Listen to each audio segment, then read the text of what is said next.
Welcome to Impact Moment right here on DCTV. I'm Alvin Jones, and we are still social distancing.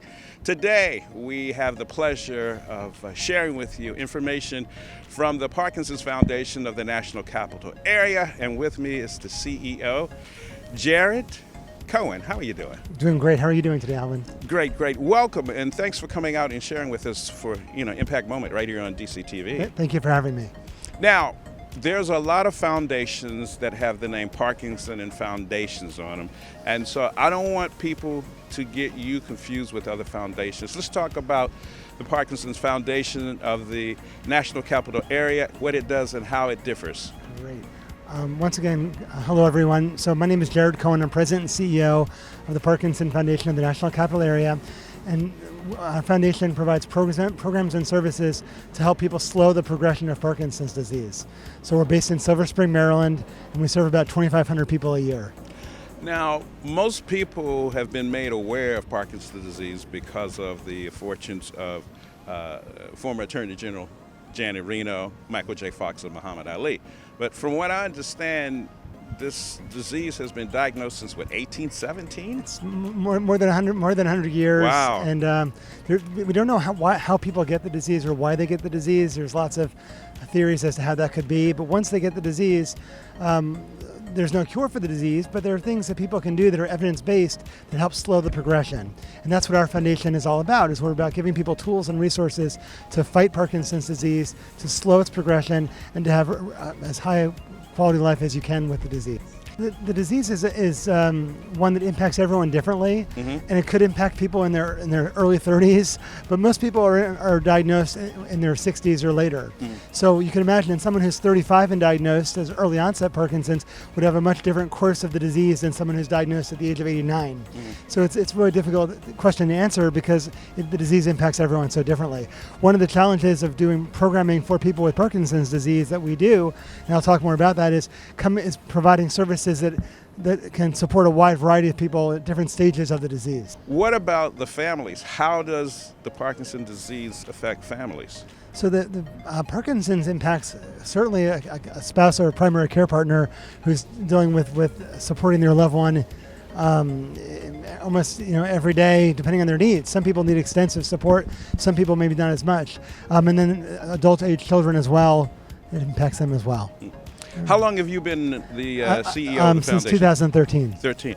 What do you find is your biggest challenge? I think our biggest challenge is being able to provide our work in a sustainable way, because the work we provide, which is direct service programming, people often want it closer to where they live. As a small foundation with limited resources, how do we allocate our resources to the community to be able to serve as many people as possible?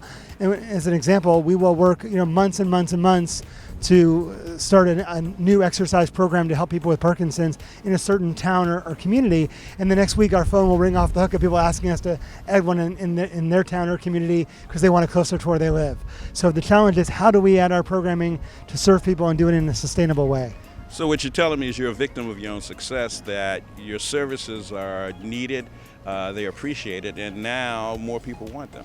That's certainly right. So before the pandemic, PFNCA was providing more than 300 wellness classes a month at no cost for people with Parkinson's disease from Northern Virginia through Baltimore County, Maryland, including many in Washington, D.C., Montgomery County, Howard County, etc. In response to COVID-19, our programming is now offered all online via Zoom for our wellness classes.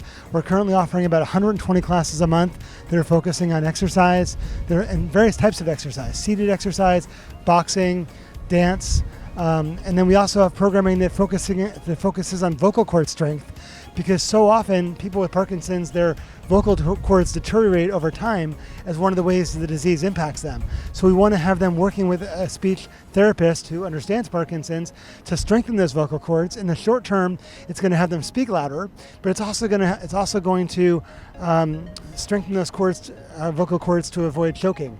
Sadly, people with Parkinson's often have complications from choking, and they could pass away from choking, which is a complication of Parkinson's when their vocal cords deteriorate.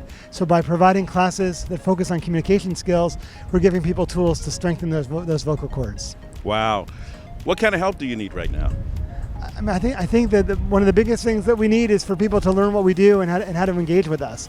So I'm hoping that maybe some of your viewers will learn about our foundation. They may have a neighbor or a relative that has been recently diagnosed and doesn't know where to turn.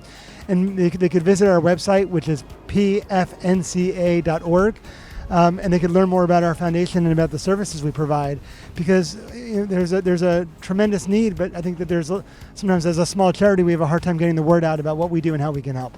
That is the Parkinson's Foundation of the National Capital Area. Thank you so much, Jared, for coming on the show. Thank you for having me.